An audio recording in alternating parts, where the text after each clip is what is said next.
Assalamualaikum warahmatullahi wabarakatuh. Bismillahirrahmanirrahim. Alhamdulillahirabbil alamin wa bihi nasta'in ala umuri dunya wa din wassalatu wassalamu ala asyrafil anbiya'i wal mursalin wa ala alihi wa sahbihi wa man sara ala nahjihi bi ihsanin ila yaumidin wa ba'd. Hadirin yang Allah muliakan, alhamdulillah kita panjatkan puji dan syukur kita kepada Allah Subhanahu wa taala atas segala nikmat dan karunia yang Allah berikan dan Allah limpahkan kepada kita. Nikmat yang tidak mungkin kita bisa hitung satu persatu, khususnya nikmat iman, nikmat Islam, dan nikmat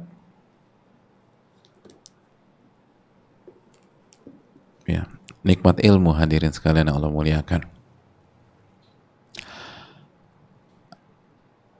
nikmat ilmu yang akan membawa kita bahagia di dunia maupun di akhirat, ilmu yang melahirkan amal. Oleh karena itu bersyukurlah kepada Allah Subhanahu wa taala ketika pada kesempatan kali ini kita diberikan kesempatan untuk mempelajari ilmu tersebut langsung dari buku para ulama, langsung dari buku para ulama.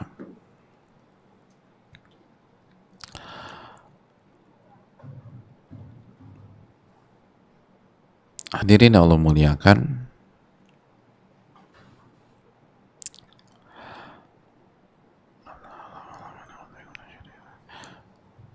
sebagaimana marilah kita mengucapkan salawat dan salam kepada Nabi kita, Rasul kita Muhammadin alaihi salatu wassalam, beserta para keluarga, para sahabat, dan orang-orang yang istiqomah berjalan di bawah naungan sunnah beliau sampai hari kiamat kelak. Jamaah yang Allah muliakan, kita akan kembali bersama Al-Imam Ibnul Qayyim dalam kitabnya Al-Wabilus Shayyib, sebuah buku yang menjadi salah satu yang terbaik di bidangnya, di babnya, yaitu bab mengingat dan berzikir kepada Allah Subhanahu wa taala. Dan buku ini dikaji oleh para ulama kita. Di antara yang mengkaji buku ini adalah Syekh Abdul Razzaq bin Al-Muhsin Al-Abbad hafizahullah taala. Artinya buku ini direkomendasikan oleh para ulama dan terbukti telah dikaji oleh para ulama kita untuk mendidik umat. Maka kita tugasnya adalah mengikuti para ulama kita sebagai jembatan menuju Allah Subhanahu wa taala. Hadirin Allah muliakan, dan pada pertemuan yang lalu kita sudah jelaskan bahwa manusia itu hidupnya kalau tidak mendapatkan kenikmatan atau mendapatkan ujian, musibah, atau terjatuh ke dalam dosa dan kesalahan. Inti kehidupan manusia itu tiga aja, jamaah. Kalau nggak dapat kenikmatan, diuji atau kena musibah, atau melakukan kesalahan. Oleh karena itu Ibnul Qayyim rahimahullah mengatakan kalau dapat kenikmatan ya bersyukur, kalau dapat ujian dan musibah bersabar, dan kalau jatuh ke dalam kesalahan istighfar dan taubat kepada Allah. Dan ini adalah awal dari kebahagiaan dan awal dari keberuntungan seorang hamba di dunia maupun di akhirat. Hadirin Allah muliakan,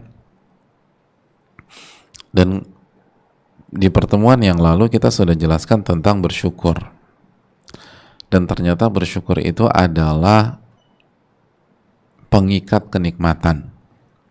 Jadi kalau kita ingin kenikmatan kita langgeng, kenikmatan kita bertahan dan gak pergi dari kehidupan kita, maka bersyukurlah kepada Allah. Karena Allah berfirman, la in syakartum la azidannakum. Jika kalian bersyukur, aku akan tambah nikmat kalian tersebut. Wala in kafartum inna adzabi lasyadid. Dan kalau kalian kufur nikmat dan gak bersyukur, ketahuilah azabku sangat pedih. Ketahuilah azabku sangat pedih. Jadi untuk menjaga kenikmatan itu agar tetap langgeng, bahkan bertambah, kalau hari ini 2, besok 3, lalu lusa 4, lalu besok lusa 5, ya kuncinya bersyukur jamaah. Kuncinya bersyukur. Nggak ada cara lain. Dan kita sudah jelaskan bahwa bersyukur itu dibangun di atas 3 rukun. Di atas 3 rukun. Yang pertama, mengakui secara batin bahwa ini berasal dari Allah. Lalu pengakuan tersebut melahirkan rasa cinta kepada Allah. Yang kedua, kita akan sebutkan dan ucapkan. Orang tuh kalau bersyukur itu dia akan sebutkan, hadirin. Dia akan sebutkan. Bahkan di dunia sosial media sekarang dia bukan hanya sebutkan langsung, dia sebutkan di medsosnya biar orang satu dunia ngeliat dan membaca. Padahal dia bersyukur ke satu pihak aja. Nah, lalu bagaimana dengan orang yang bersyukur kepada Allah? Mungkinkah dia tidak pernah menyebutkan nikmat-nikmat Allah? Mungkinkah dia nggak pernah memuji Allah Subhanahu wa Ta'ala? Bagaimana dengan firman Allah, wa amma bi ni'mati rabbika fahaddits? Adapun nikmat Rabbmu maka sebutkan, kata Allah. Lalu bagaimana mungkin dia jarang bertahmid kepada Allah, mengucapkan alhamdulillah atau alhamdulillahilladzi bi ni'matihi tatimmus shalihat. Segala puji bagi Allah yang dengan nikmatnya itu amal soleh menjadi sempurna.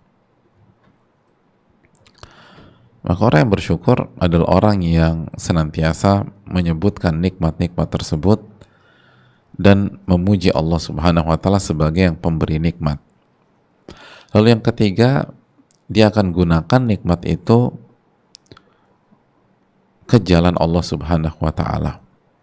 Dia akan gunakan nikmat itu di jalan Allah dan dalam rangka mencari ridho Allah Subhanahu wa Ta'ala. Jadi nggak cukup hanya dengan lisan, nggak cukup hanya dengan mengatakan cinta, tapi dia gunakan untuk jalan Allah. Itu aja. Jadi kalau kita simpel aja lah ya, ibu-ibu secara khusus maupun jamaah sekalian, kalau kita bersyukur bahwa Allah kasih kita akal sehat misalnya ya, itu kan mahal banget tuh akal sehat. Nah, sudahkah kita gunakan di jalan Allah Subhanahu wa Ta'ala? Gitu. Kalau Allah kasih kita memori misalnya, daya ingat, nggak nyaman loh jadi pelupa. Coba tanya kakek nenek kita, enak nggak jadi orang yang pelupa? Nggak enak. Nah, pertanyaannya ketika Allah kasih daya ingat, apa yang kita ingat? Sudahkah kita mengingat ayat-ayat Allah? Dalam arti menghafal ayat-ayat Allah. Semampu kita lah, semampu kita. Sudahkah kita gunakan untuk mengingat ilmu dan hikmah? Kan begitu. Atau yang kita gunakan adalah untuk mengingat kejelekan orang terus. Kan kadang-kadang tuh ibu-ibu suka gitu, aku masih belum bisa memaafkan dia Pak Ustadz, aku masih ingat terus. Loh, kok dikasih daya ingat digunakan untuk ingat kesalahan orang? Harusnya kan dikasih daya ingat itu untuk mengingat nikmat Allah Subhanahu wa Ta'ala. Kok digunakan untuk mengingat kekurangan orang, kesalahan orang, blunder orang, dan akhirnya yang tersiksa siapa? Ya kita sendiri. Akhirnya kita nggak bisa move on. Akhirnya kita hidup di tengah-tengah samudra trauma yang nggak ada enak-enaknya. Kenapa? Karena kita tidak gunakan di jalan Allah Subhanahu wa taala. Harusnya kan gunakan daya ingat itu untuk mengingat firman-firman Allah. Kita yang suka ngingat kesalahan orang, itu surat Abasa udah hafal belum? Surat An-Nazi'at itu sudah diingat atau belum? Kalau belum, ngapain ngingat yang lain? Aku mah juz 30 khatam lah Pak Ustadz. Ya udah juz 29 sekarang. Dan begitu seterusnya. Begitu seterusnya. Jadi gunakan di jalan Allah.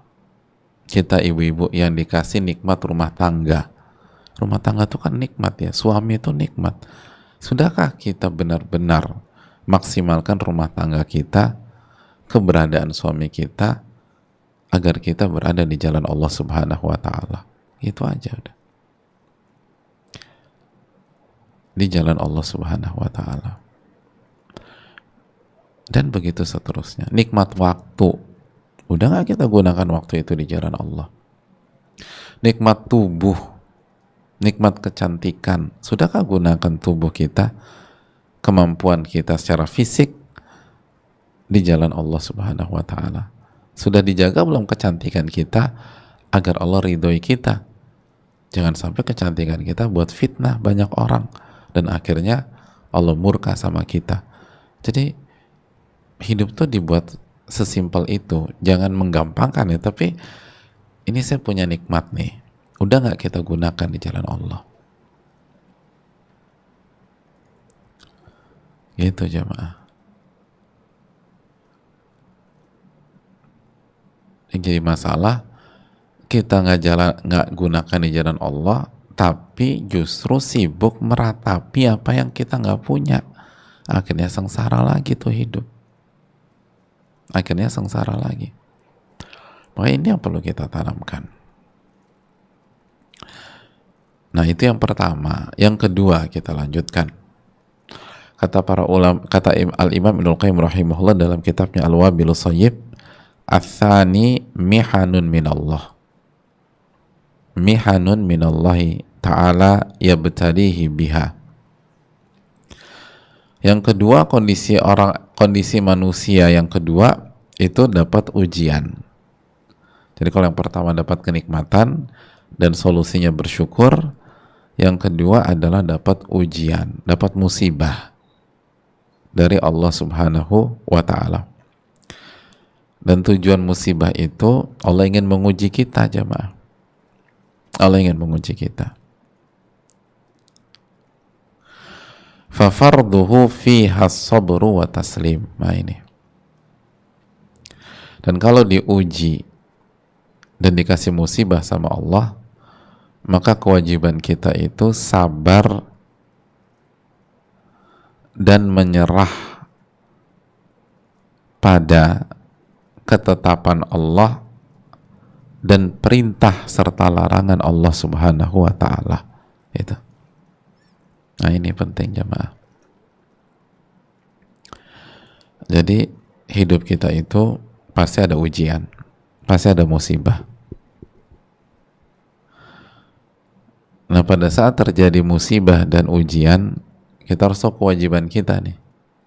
Kewajiban kita sabar dan taslim.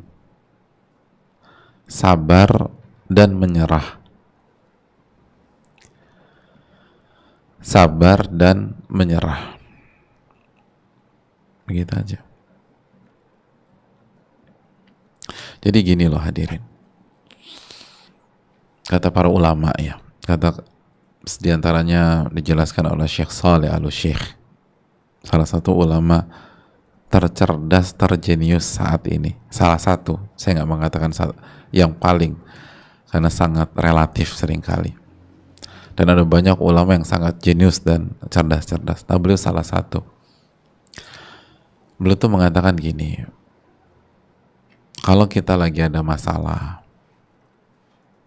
kalau kita lagi ada ujian,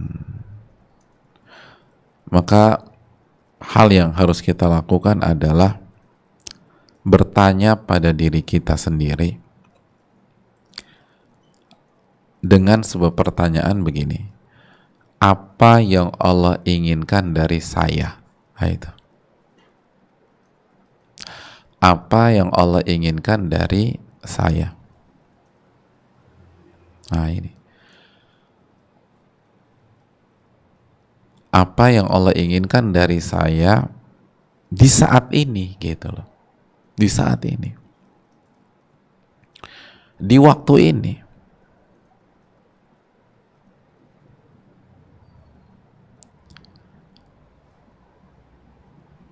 Jadi harus demikian. Nah, kita kan suka salah nanya jamaah. Makanya itu yang buat kita nyesek, buat kita berantakan, buat kita jungkir balik. Pertanyaannya, kenapa Allah tega melakukan ini kepada saya? Ya, emangnya solusi nanya kayak begitu? Coba, abis kita nanya kayak begitu, rasanya gimana? Tambah nyesek, karena itu pertanyaan yang salah. Nggak boleh Allah digitukan.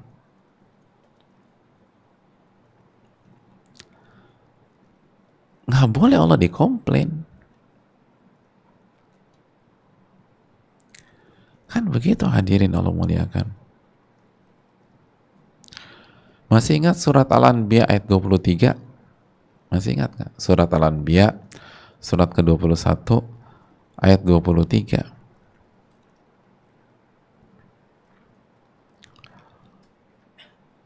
Allah berfirman, la yus'alu amma yaf'alu wa hum yus'alun.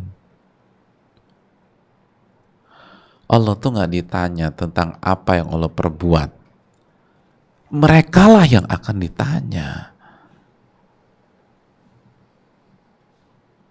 Jadi Allah nggak ditanya apa yang Allah perbuat.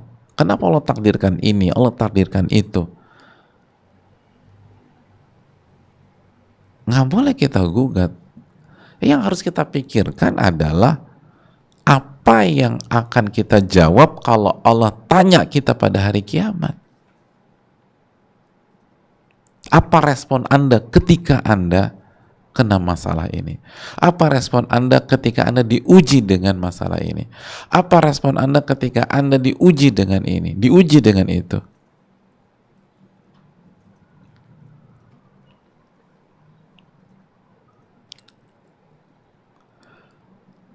Mereka yang ditanya, bukan Allah yang ditanya. La yus'alu amma yaf'alu wa hum yus'alun. La yus'alu amma yaf'al. Allah nggak ditanya kok. Makanya semakin kita nyerang begitu, nyerang Allah semakin nyesek kita. Semakin jauh kita dari Allah. Karena itu jalan yang keliru.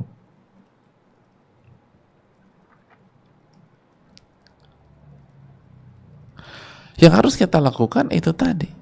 Serahkan semuanya kepada Allah. Tanya apa yang Allah mau dari saya. Udah serahkan aja. Serahkan sama Allah Subhanahu wa taala. Kalau kita nggak tahu, tapi aku kan nggak ngerti Pak Ustadz apa yang Allah inginkan dari aku. Tanya sama ahlinya.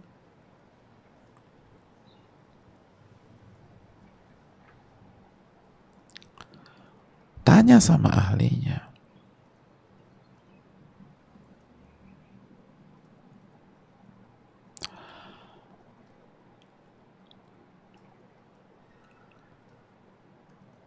Itu hal yang perlu kita tanamkan. Cari tahu. Kita dikasih kenikmatan banyak.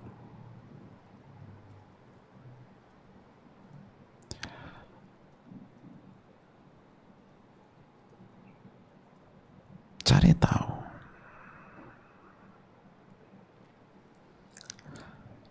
Tapi itu harus clear. Taslim itu kuncinya. Wajib bagi kita taslim, jamaah.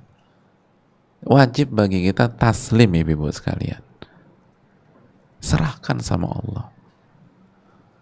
Baik ketetapan Allah kauni, artinya menerima, maupun menyerahkan kepada ketetapan yang syar'i. Maksudnya apa yang harus kita lakukan secara syar'i ketika menghadapi persoalan seperti ini. Jadi bukan hanya secara global, pokoknya kita serahkan aja sama Allah ya. Itu bagus, tapi udah tahu belum apa yang harus kita lakukan dalam kondisi seperti ini? Belum sih. Ya nggak cukup hanya sekedar nyerahin aja. Kita harus tahu.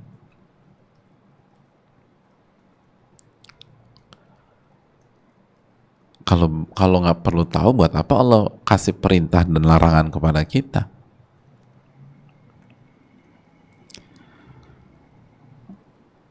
Kan demikian jemaah.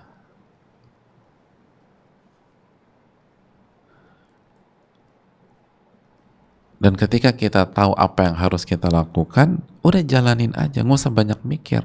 Serahkan aja udah sama Allah. Lihat ketika Nabi Ibrahim ketika diuji sama Allah, lalu diperintah oleh Allah Subhanahu wa taala untuk menyembelih anaknya Nabi Ismail. Apa sikap beliau? Udah serahkan aja sama Allah. Lihat bagaimana mengetahui perintah itu penting dan menjalankan perintah itu penting.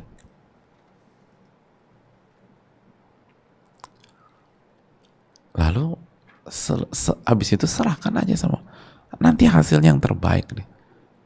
Lalu sabar. Jangan nuntut hari harus semua tuntas. Sabar. Jangan maksa bahwa H+1 semua sudah terkendali. Belum tentu. Sabar. Tugas kita taslim dan sabar. Serahkan sama Allah, lalu sabar.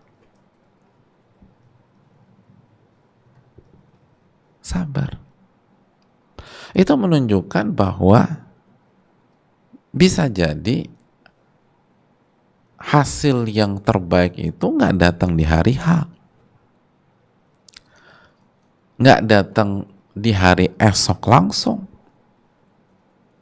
tapi bisa jadi 1 tahun yang akan datang, 2 tahun dari sekarang, 3 tahun dari sekarang,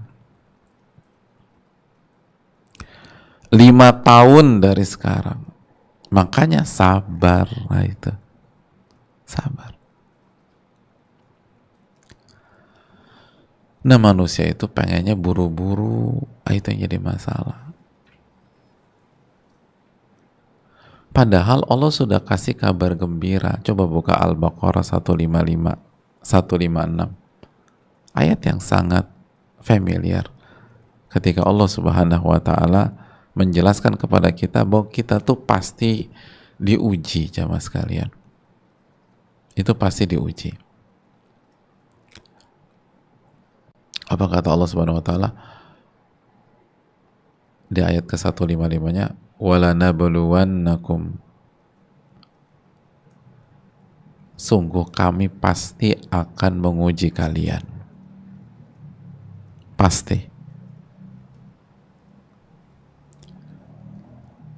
Pasti udah bukan kemungkinan lagi.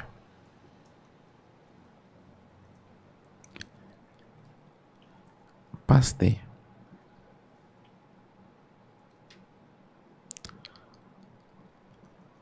Apa aja sih ujiannya? Bisyai'im minal khawfi wal ju', dengan sedikit rasa takut. Akan ada ketakutan. Tapi kalau kita bandingkan dengan rasa aman, rasa takut itu nggak banyak kok.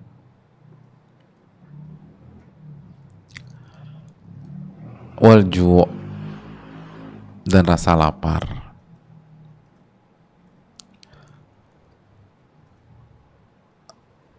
Bisa jadi ada rasa lapar, tapi nggak banyak dibanding ketika Allah kasih kondisi perut kita cukup. Wa naqsim minal amwali wal anfusi wath thamarat, dan kekurangan dari segi harta, dari jiwa, dan dari buah-buahan.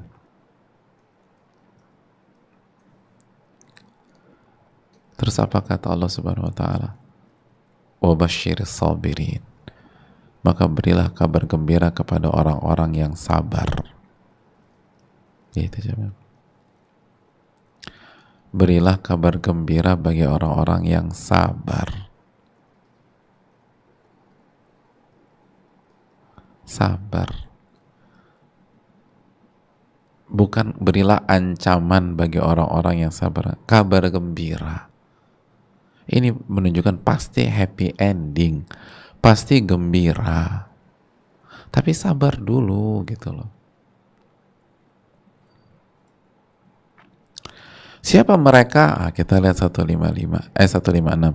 Alladzina idza asabathum musibatun qalu inna lillahi wa inna ilaihi rajiun.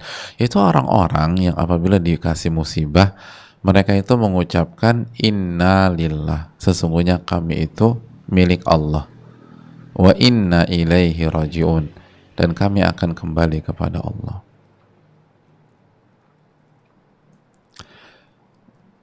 Bukankah ini artinya taslim juga jamaah, menyerahkan semua kepada Allah?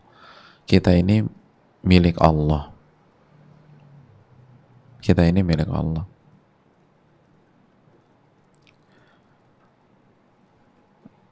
Hanya orang-orang yang yakin benar bahwa dirinya milik Allah yang bisa sabar.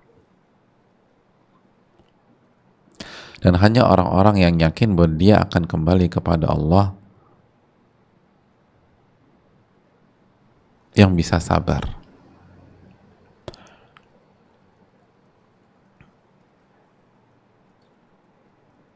Sebaliknya, kalau kita sudah merasa memiliki, merasa punya, maka kita nggak akan sabar.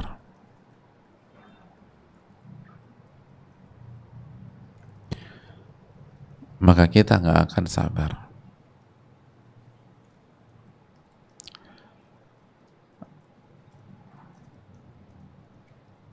Kenapa tukang parkir bisa tenang padahal satu demi satu mobil di areanya pergi menjauhi diri dia, dan seringkali banyak mobil itu nggak kembali lagi? Jawabannya simpel, karena dia nggak merasa memiliki mobil-mobil tersebut. Jadi walaupun itu mobil nggak balik lagi, dia biasa aja, biasa aja.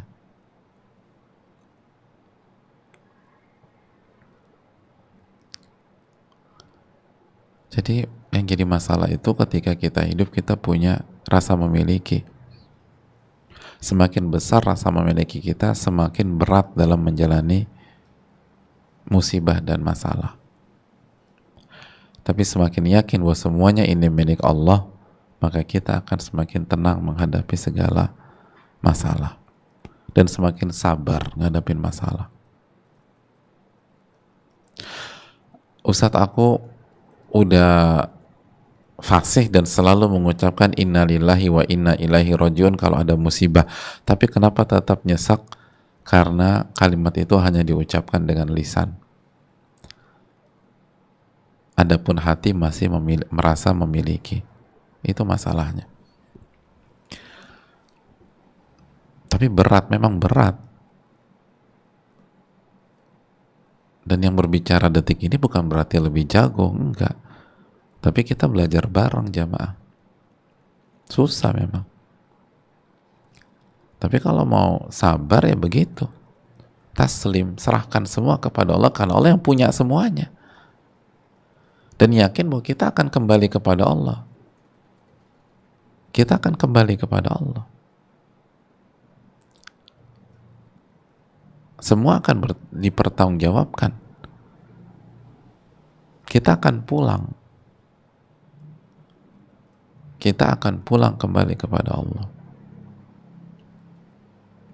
Hadirin Allah muliakan.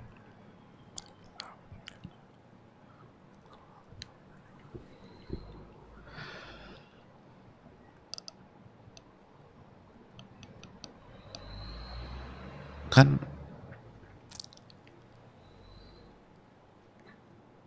spirit mau pulang itu tuh bisa meredakan dan meminimalisir rasa kesal atau rasa eman bahasa Jawa ya, artinya rasa sayang gitu, ketika kita nggak mendapatkan apa yang kita inginkan di sebuah perjalanan. di sebuah tempat pada saat kita safar.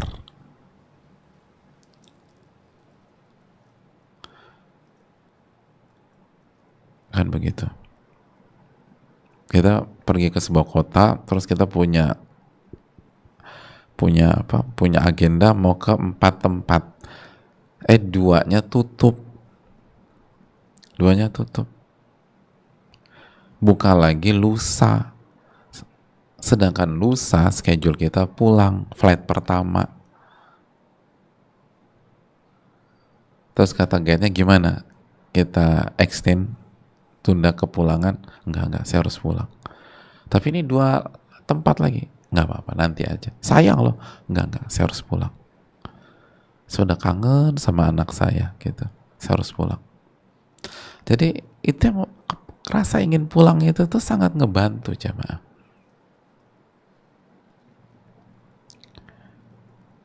Rasa ingin pulang tuh sangat ngebantu kita agar kita nggak terpukul ketika ada musibah, agar kita bisa sabar. Makanya inna lillahi wa inna ilaihi raji'un. Kita ini milik Allah dan kita akan kembali kepada Allah. Udah serahkan aja sama Allah. Makanya sekali tugas kita ketika ada masalah, ketika ada ujian adalah serahkan sama Allah.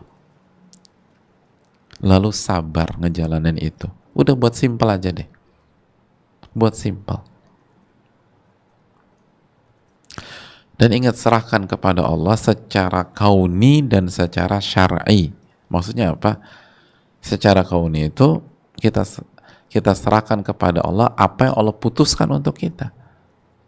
Ketetapannya. Mungkin sakit atau mungkin miskin, jobless, anak-anak bermasalah. Lalu serahkan kepada Allah secara syar'i, yaitu apa perintah Allah kepada kita secara syariat saat menghadapi masalah-masalah seperti ini. Apa larangan Allah kepada kita pada saat kita menghadapi masalah seperti ini.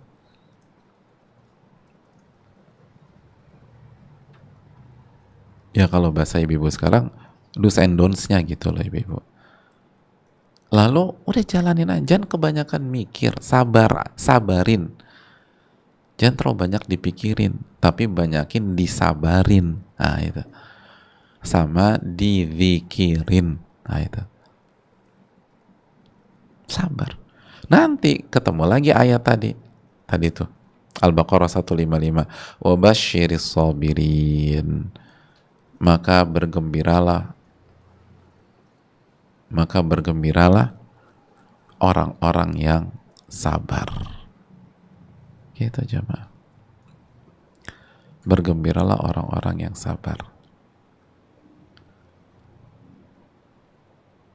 Udah, gitu aja udah. Yang jadi Ustaz, kok saya udah berusaha sabar 3 tahun belum ada solusi. Nah, untuk evaluasi, apakah kita sudah menyerah kepada Allah atau belum? Dan kalau sudah menyerah, apakah kita sudah menyerah secara syar'i atau belum?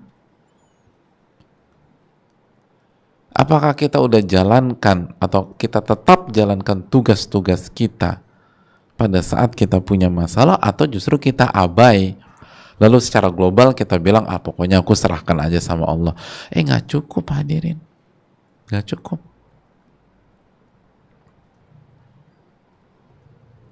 Nggak cukup. Kita harus serahkan kepada Allah secara kauni dan secara syar'i. Secara takdir kita serahkan sama Allah, secara syar'i perintah dan larangan kita juga serahkan kepada Allah, lalu kita nurut apa yang Allah tetapkan. Allah larang, kita berhenti, Allah perintahkan, kita jalan, gitu aja.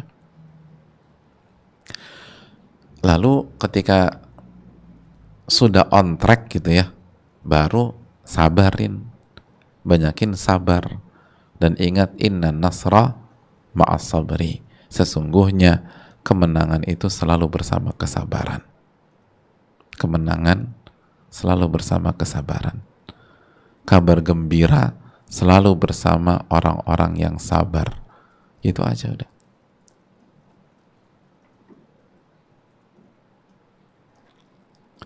Jangan pernah mundur.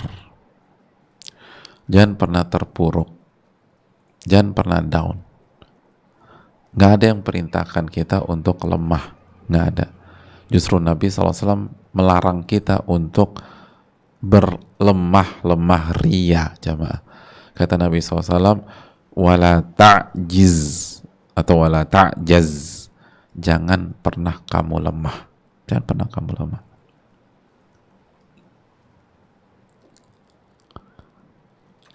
Jangan pernah lemah. Tapi aku kan wanita, Pak Ustadz. Emangnya wanita itu lemah? Kalaupun wanita lemah, wanita itu lemah secara fisik.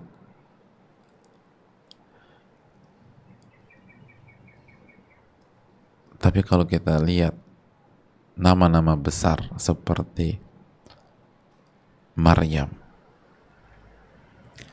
Asia, Khadijah, oh mereka luar biasa. Itu sabar semua tuh ibu-ibu.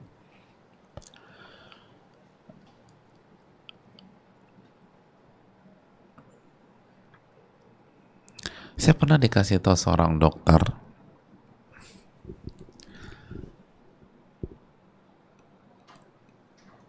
bahwa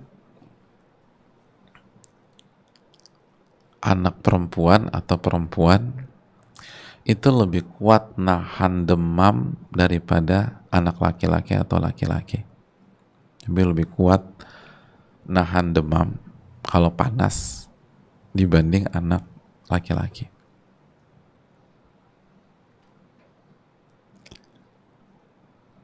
Gitu jemaah. Jadi kata siapa perempuan itu lemah dari semua sisi? Enggak. Ada beberapa sisi lemah. Sebagaimana laki-laki juga ada sisi lemahnya. Apalagi kalau Allah memang sudah takdirkan kita seperti ini. Kan ingat, la yukallifullahu nafsan illa wus'aha. Allah nggak membebankan sesuatu kecuali sesuai dengan kemampuan seseorang. Al-Baqarah ayat terakhir. Jadi jangan berdalih dengan itu. Mungkin fisik kita lebih lemah dari laki-laki. Tapi bertahan di atas pilu dan rasa sakit belum tentu laki-laki lebih unggul daripada kita. Minta pertolongan kepada Allah, lalu serahkan semua kepada Allah. Ikutin aturan-aturan Allah. Kalau Allah perintahkan, kerjain. Kalau Allah larang, udah tinggalin. Jangan pakai logika lagi. Logika kita belum tentu benar.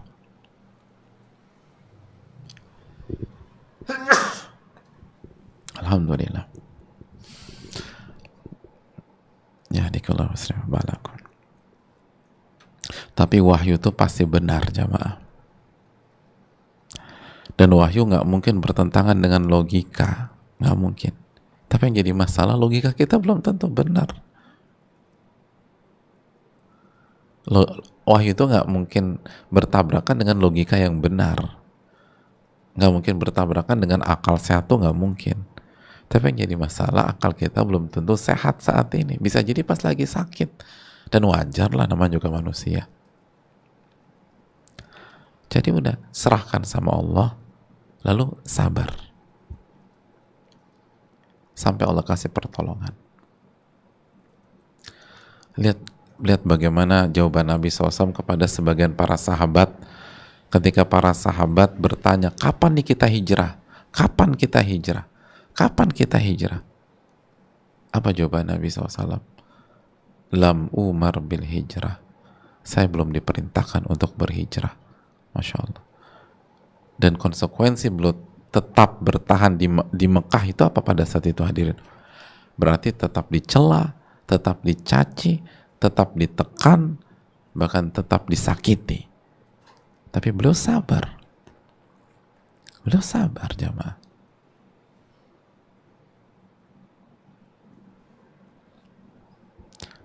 Beliau nggak pernah mengatakan sampai kapan.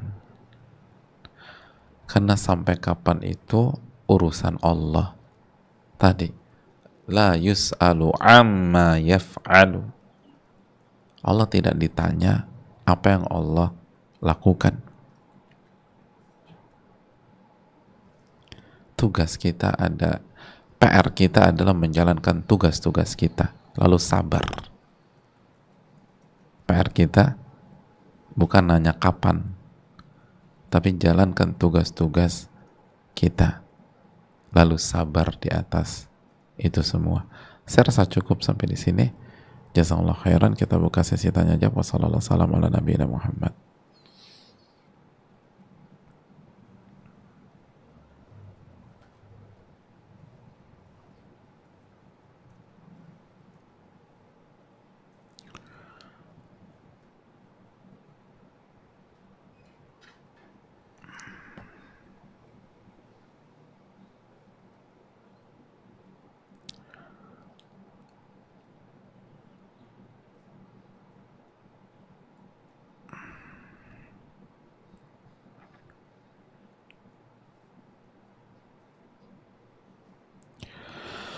Assalamualaikum Ustadz. Waalaikumsalam warahmatullahi wabarakatuh. Semoga Allah menjaga dan memberi keberkahan kepada Ustadz dan keluarga. Amin. Amin. Begitu juga dengan semua kita, para tim, terus jamaah yang bertanya, dan juga jangan lupa doakan Al-Imam Ibnul Qayyim rahimahullah dalam sesi ini. Saya ingin bertanya Ustadz, sejauh mana kita bersabar di atas musibah rumah tangga? Di titik apa kita boleh menyerah? Sedangkan sudah banyak mudarat yang dialami seperti sakit baik mental dan fisik, badan makin kurus, perlakuan obsius, dan tidak mendapati sakinah dalam rumah tangga. Padahal sudah berusaha taubat, istighfar, islah, berdoa, dan tawakal. Jazakallah khairan Ustadz atas jawaban dan nasihatnya. Wassalamualaikum warahmatullahi wabarakatuh. Ya, terima kasih atas pertanyaannya. Jamaah sekalian, yang pertama,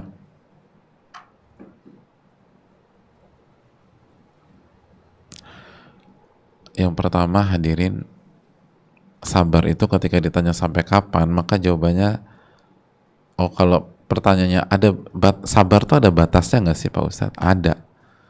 Kapan itu? Sampai mati baru selesai itu.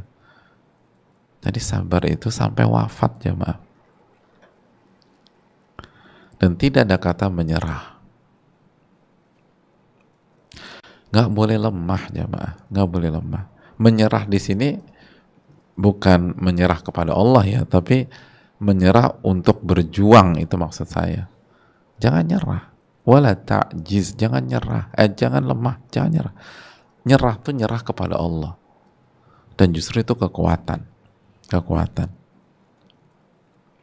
Namun bukan berarti ketika para ulama kita mengatakan sabar,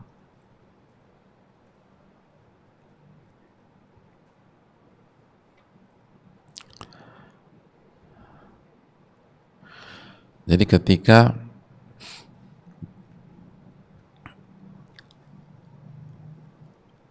ulama menjelaskan kita sabar itu bukan pasif, bukan diem, dan bukan sebatas nerima apa yang dikasih ke kita tanpa ada perjuangan. Bukan.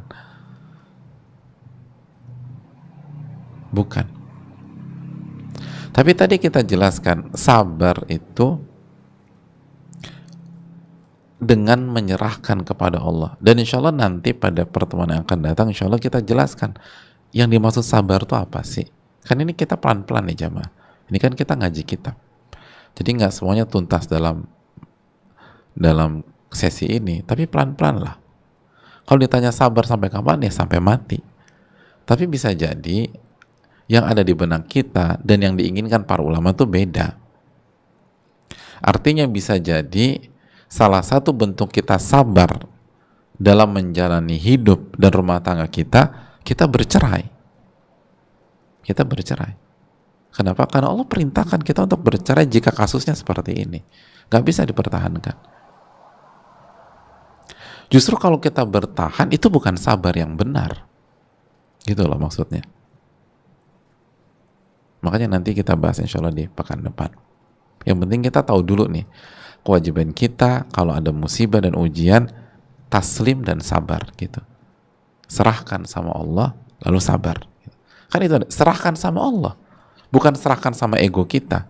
Atau serahkan sama kondisi. Serahkan sama Allah. Jadi kalau misalnya dalam dunia rumah tangga, kalau Allah bilang berpisah, berpisah sekarang. Tapi kalau Allah perintahkan kita pertahankan, pertahankan walaupun semua manusia suruh kita berpisah. Pertahankan. Itu poinnya. Wallahu ta'ala a'lam bishawab. Terus ada apa? Ada mana tadi ya?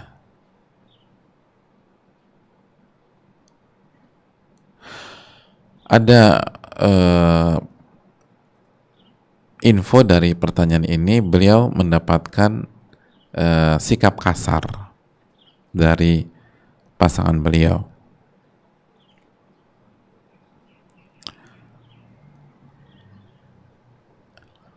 Ini harus dicek. Dia harus, artinya kalau memang ada KDRT dan suami menyakiti istri sampai pada taraf membahayakan atau bisa membuat cacat dan lain-lain, maka dalam kasus ini istri boleh untuk mempertimbangkan jalan keluar, yaitu berpisah. Tapi tetap jadikan perpisahan itu solusi terakhir. Sarannya adalah hubungi ahli ilmu yang bisa, yang memungkinkan, atau keluarga yang paling bijak, yang paling berilmu, dan ajak minta keterlibatan mereka. Karena salah satu solusi dalam rumah tangga adalah yang Allah firmankan dalam surat An-Nisa ayat 35. Fab'athu hakaman min ahlihi wa hakaman min ahliha iyurida islaha yuwaffiqillahu bainahuma.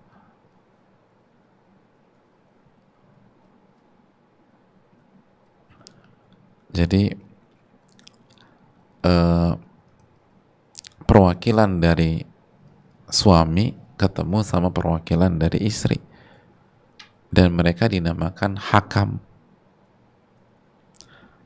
Cari yang paling bijak, yang paling hikmah, yang paling berilmu, lalu musyawarahkan. Begitu. Musyawarahkan.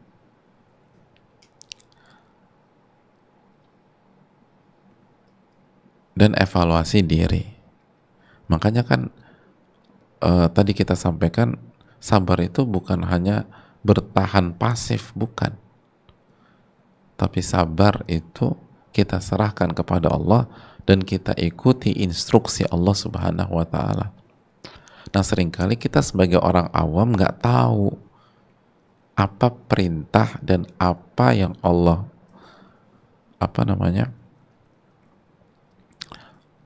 apa perintah dan apa yang Allah instruksikan dalam kasus ini. Makanya cari ahli ilmu di mana kita bisa bicara semuanya, lalu ikut arahan beliau. Wallahu ta'ala bishawab.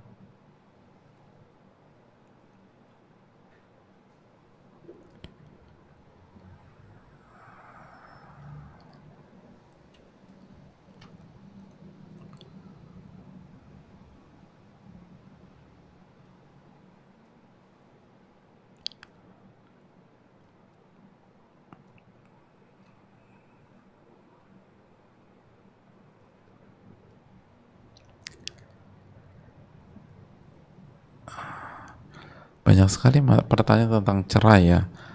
Nasihat yang kami dapatkan dari para ulama atau sebagian ulama dan masyayikh yang kami dengar, masalah cerai itu jemaah, itu butuh dikonsultasikan secara private. Dan yang lebih indah lagi jika kedua belah pihak itu konsultasi ke ahli ilmu.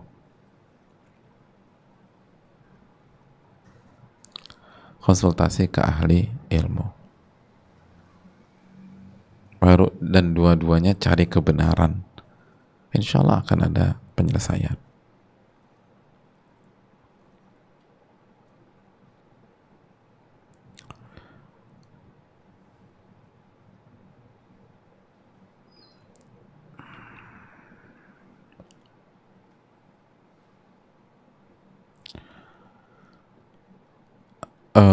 Assalamualaikum warahmatullahi wabarakatuh. Waalaikumsalam warahmatullahi wabarakatuh. Semoga Ibnu Qayyim, Ustadz dan tim serta seluruh kaum muslimin selalu dalam lindungan dan rahmat Allah. Amin ya rabbal alamin. Ustadz, saya ingin bertanya, bagaimana agar bisa selalu menghadirkan rasa syukur terkhusus saat dihadapkan dengan momen-momen yang mendorong jiwa untuk mengeluh dan marah. Ditambah hal ini berkaitan dengan kondisi suami yang benar-benar menguji kesabaran dan perlahan mulai mengikis keimanan. Kondisi suami yang menguji kesabaran.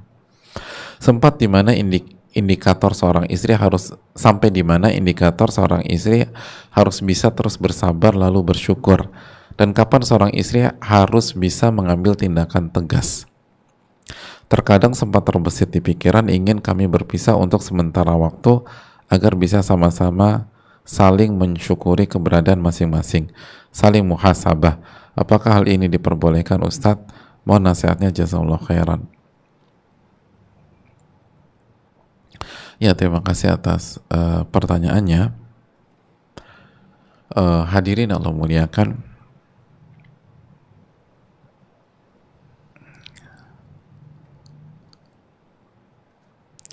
hukum asalnya jamaah, hukum asalnya bahwa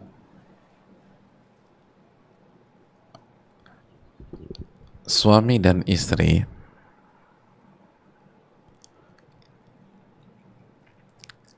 ketika ada masalah itu tidak hidup berjauhan.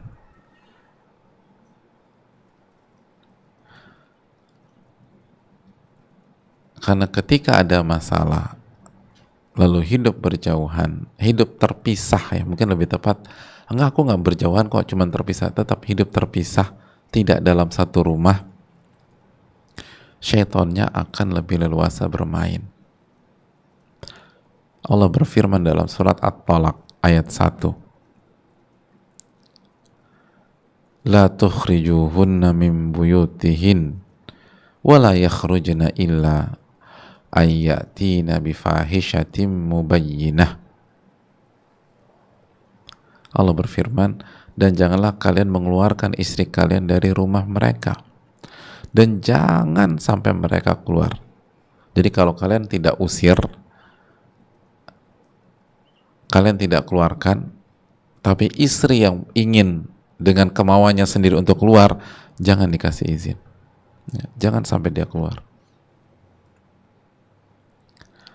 Jadi jangan disuruh keluar dan jangan istri itu keluar dengan keinginannya, kecuali illa ayatina bi fahishatin mubayyinah, kecuali kalau istri melakukan perbuatan keji, misalnya istri selingkuh, istri berzina, itu baru bisa dikeluarkan. Tapi kalau enggak. Jadi hadirin Allah muliakan, solusinya bukan aku tidur di hotel, kamu di rumah, atau apalagi kalau aku tidur di rumah mama, kamu di sini. Aduh, itu tambah memperpanjang masalah jamaah. Apalagi kalau keluarga di antara kita tahu, tambah ribet lagi masalahnya. Itu kalau keluarga inti, nanti keluarga inti bawa ke keluarga besar, tambah pelik lagi masalahnya. Jangan. Masalah itu dikerucutkan, bukan diluaskan. Dengan kita tinggal berbeda rumah, itu tambah ribet masalah. Dan solusinya bukan tempat kok jamaah. Maksud arti solusinya itu bukan berjauhan tempat. Solusinya adalah kita kurang mendekat kepada Allah. Itu solusi. Dan itu masalah. Coba kita mendekat kepada Allah. Jadi hukum asalnya demikian. Makanya Allah melarang suami untuk mengeluarkan istrinya ketika terjadi talak. Dan ketika terjadi talak kan berarti ada masalah. Kalau nggak ada masalah, suami nggak akan talak istri. Jadi ketika ada masalah, jangan dikeluarkan. Dan jangan biarkan istri Anda keluar. Karena itu hanya akan memperuncing masalah dan membuat syaitan memainkan serangan-serangannya kepada kita. Wallahu ta'ala bishawab.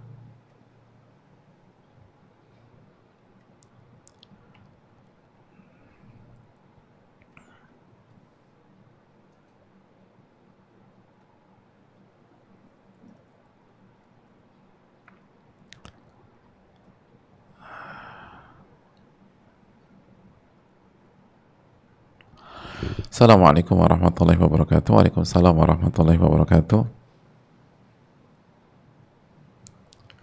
Semoga Al-Imam Ibnul Qayyim, Ustadz,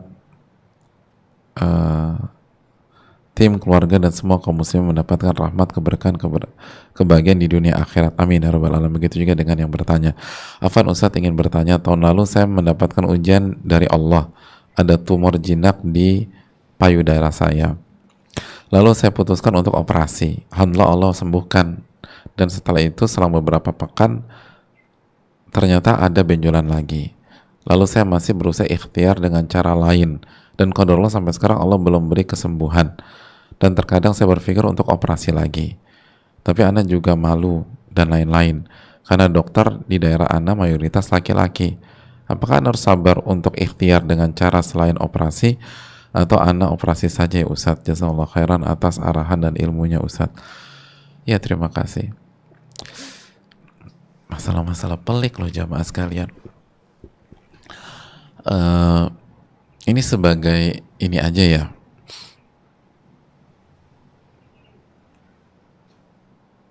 Tukar pikiran. Yang pertama, hanya Allah yang paling tahu pengobatan yang terbaik buat kita. Hanya Allah. Maka keputusan serahkan kepada Allah dengan cara mendekat kepada Allah. Karena hadirin sekalian, saat kita sakit atau orang terdekat kita sakit dan sakitnya serius, salah satu masalah yang sangat urgent adalah menentukan pengobatan yang kita pilih. Dan pada saat itu ada banyak pihak yang memberikan masukan yang berbeda-beda karena mereka sayang sama kita. Namun itu membuat kita semakin bingung dan bingung. Pakai ini aja, Mbak. Enggak, pakai. Terus semua kasih testimoni lagi. Aku itu pernah ngalamin yang Mbak alamin. Dan aku pakai ini. Alhamdulillah Allah sembuhkan. Nanti ada lagi. Bun, aku tahu dokter. Kakakku itu persis seperti kamu. Dan alhamdulillah Allah sembuhkan dengan dokter tersebut. Nanti ada yang bicara. Dan semuanya beda-beda dan nggak bisa digabungkan. Dan itu masalah yang banyak dialami oleh kita pada saat kita punya penyakit serius. Dan juga apalagi dengan tumor. Ini kan nggak bisa coba-coba. Sekali kita buat keputusan biasanya harus kita jalani. Kalau pindah di tengah jalan itu justru seringkali tidak produktif dan bisa jadi kontraproduktif. Oleh karena itu hadirin Allah muliakan, yang harus kita renungkan sekali lagi, serahkan kepada Allah. Lalu yang kedua, camkan bahwa jangan fanatik dalam dunia pengobatan. Kata sebagian para ulama kita, ada penyakit yang Allah sembuhkan melalui habata sauda. Ada penyakit yang Allah sembuhkan melalui bekam. Jadi ada orang yang Allah sembuhkan melalui habata sauda. Ada orang yang Allah sembuhkan melalui, mungkin lebih tepatnya itu ya, melalui bekam. Ada orang yang Allah sembuhkan melalui madu. Ada orang yang Allah sembuhkan melalui kistul hindi misalnya. Ada orang yang Allah sembuhkan melalui operasi. Ada orang yang Allah gak sembuhkan ketika mengalami sebuah penyakit. Bukankah Nabi SAW wafat karena beliau sakit, jamaah sekalian? Itu kan hikmah dari Allah SWT. Dan apakah Nabi gagal? Gak gagal.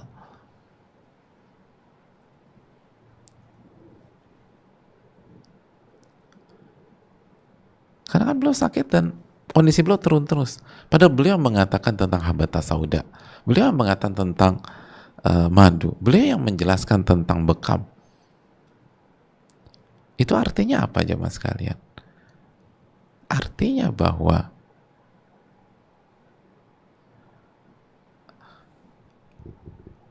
semua itu hak Allah Subhanahu wa ta'ala. Dan tugas kita untuk menjalankan tugas kita semaksimal mungkin. Dan jangan fanatik dengan satupun.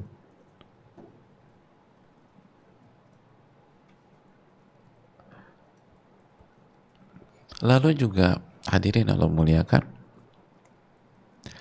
dan keberhasilan bukan kesembuhan. Itu juga poin yang perlu kita camkan. Ketika seseorang tidak sembuh dari sebuah penyakit, bukan berarti dia gagal. Dia gagal itu jika dia tidak bertakwa kepada Allah pada saat dia sakit. Itu yang buat dia gagal. Adapun kalau orang sudah bertakwa, lalu laqadarallah, Allah nggak sembuhkan, maka dia berhasil di sisi Allah sebagaimana Nabi SAW berhasil di sisi Allah. Jadi jangan terlalu fokus pada harus sembuh. Nggak ada perintah harus sembuh. Perintah tuh harus bertakwa. Ittaqillah haitsu ma kunta. Bertakwalah kepada Allah dimanapun dan kapanpun. Itu poin.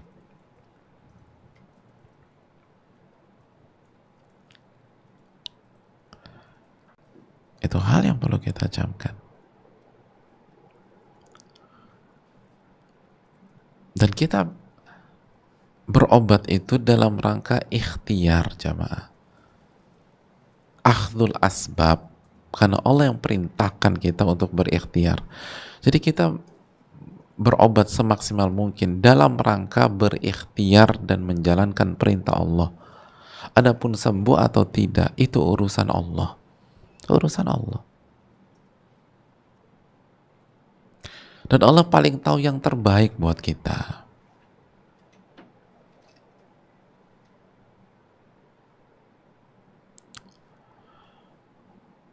Allah yang paling tahu yang terbaik buat kita.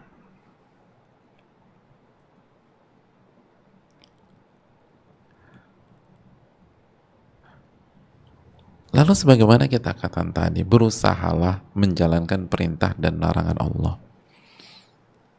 Kalau dalam konteks yang bertanya, salah satunya, coba berikhtiar cari dokter wanita yang bagus. Kalau tidak ada di daerah kita, coba cek daerah lain.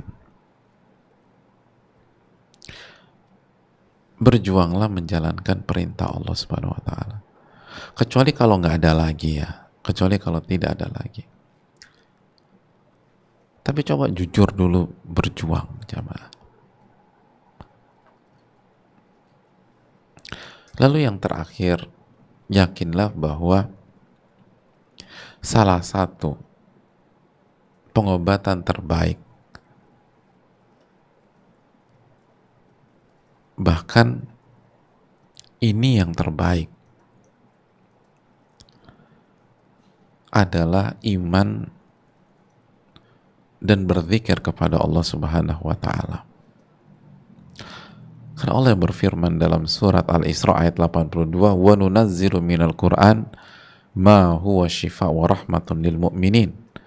Dan kami turunkan dari Al-Qur'an ayat-ayat sebagai pengobat yang Allah akan sembuhkan dan sebagai kasih sayang dan rahmat kepada untuk siapa?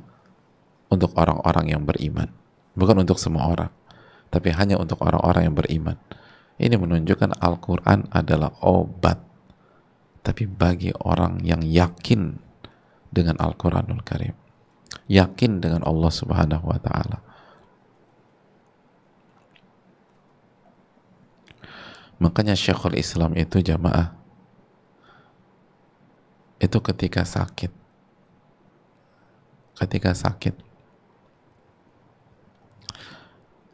beliau itu memilih untuk apa? Untuk belajar, bukan untuk libur, belajar. Dan beliau sampaikan justru dengan berinteraksi dengan firman-firman Allah, ayat-ayat Allah, Allah berikan kesembuhan kepada saya. Dan ini bukan sugesti, ini ayat, ini wahyu. Wa nunazzilu minal Qur'an ma huwa shifa wa rahmatun lil mu'minin. Dan kami turunkan dari Al-Quran ayat-ayat yang akan menjadi obat dan rahmat bagi orang-orang yang beriman, orang-orang yang yakin.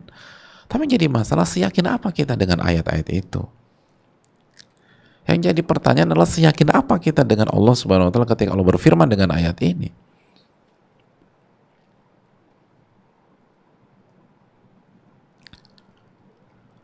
Wallahu ta'ala a'lam bishawab.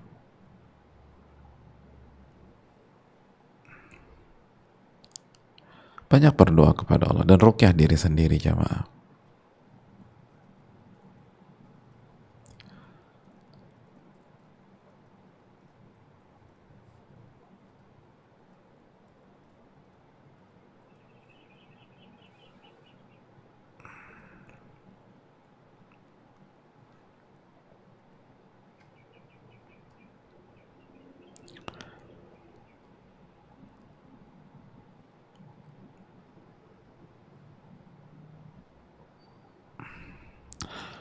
Assalamualaikum warahmatullahi wabarakatuh. Waalaikumsalam warahmatullahi wabarakatuh. Semoga Ustadz, tim dan umat muslim lainnya dalam keadaan sehat dan dalam lindungan Allah. Amin ya rabbal alamin. Dan semoga Allah merahmati Al-Imam Ibnu Qayyim. Amin ya rabbal alamin. Begitu juga yang bertanya, bagaimana cara menghadapi orang tua yang maksiat, dan bila kita sudah nasihati namun beliau tetap pada maksiatnya, apa yang harus saya lakukan? Saya minta didoakan agar tetap istiqomah dalam ketaatan. Jazakallahu khairan. Yang pertama, kalau beliau tetap maksiat, apa yang harus kita lakukan?